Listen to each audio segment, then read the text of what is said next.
Welcome back. This is Rich again, back for an exclusive YouTube video blog. Tonight's YouTube video blog is about the demise of Sports Illustrated and tell you why it is basically done as a publication. But first, these important messages. Don't forget to listen to Crystal's Time Machine each and every Friday and Saturday night from 9 to 11 p.m. on WCAP 980, where everybody gets it. And if you cannot catch the show live, listen to the podcast exclusively on archive.org. Goes back to October 2015. Follow Crystal on Twitter at Crystal Amy John and Machine Crystal. Follow Crystal on YouTube at Crystal Johnson, one exclusive video a week, and follow Crystal on Instagram, Crystal Johnson. Follow her on Facebook, the official Crystal's Time Machine Facebook page, the official Crystal's Time Machine group page, and game show fan page, and say hello to Broadway Pizza, the official sponsor of Crystal's Time Machine. If you can't catch, and if you say the promo code Crystal's Time Machine, $2 off your meal. Okay? And now, on to the feature video and my exclusive YouTube video blog is about the demise of Sports Illustrated. Sports Illustrated was founded in 1954, and it covered all the major sports, including the NBA, NFL, Major League Baseball, NHL, golf, tennis, Olympic Games, and so many others. For many years, it was owned by Time Warner, and Sports Illustrated had several specialty issues, including the Year in Review, the preview magazines, Major League Baseball, the NFL, the NBA, NHL, college basketball, and college football. Plus, they had a year-end issue, and the most famous Sports Illustrated issues that came out every single year was the swimsuit issue, which first came out in 1963. Sports Illustrated was the first magazine in the United States to have over 1 million copies in publication. And there were so many great sports writers that wrote for the Sports Illustrated over the years, including Peter King, Rick Riley, Marcus Willie, Peter King, Peter Gammons, Tom Vitucci, Lee Martinville, and the most famous Sports Illustrated writer of all time, Frank D. Ford.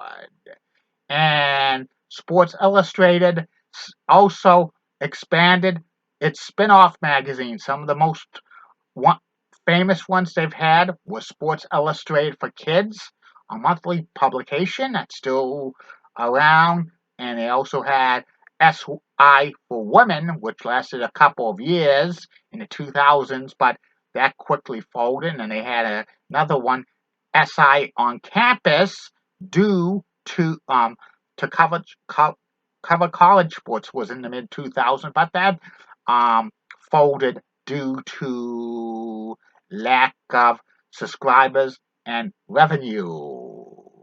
And Sports Illustrated at one time had 200 pages, and it was a weekly thing that people would read with all the stories and the great photography. But the demise of Sports Illustrated probably started with the internet age back in the 1990s, as more and more stories would be reported on the internet. Sports Illustrated would lose its luster, and they tried to get a lot of people to subscribe to them by offering them free stuff, including free team jackets of NFL teams and free shirts, and also home videos of sports. But that was very, very unsuccessful. And by the 2010s, Sports Illustrated basically only printed 38 issues a year. And in 2018, with the merger of Time Warner to Warner Brothers Discoveries, they got rid of their publications department with magazines like People and Time, among others. They sold it to the Meredith Group, which they decided not to keep Sports Illustrated because they were a lifestyles publication brand, and they sold it to the ABG Group, and which that was formerly Maven, and they started to publish it with a third party, but the third party decided to cut Sports Illustrated's publication to a bi-weekly in 2018, and by 2020 it was a monthly publication. And the SI did not have a digital subscription edition, and they continued to lay off writers from all sports, and it was very, very sad. And also, Sports Illustrated continued to lose subscribers because of only being monthly. And by 2004, the publishing company that printed the magazine decided they didn't make the payments to the ownership, and the ownership just decided to terminate their agreement for 10 years, which actually ended at 6, and they laid off all its writers, and Sports Illustrated has a very, very bleak future. I just have a feeling that Sports Illustrated is probably going to cease printing out a print magazine and a digital magazine.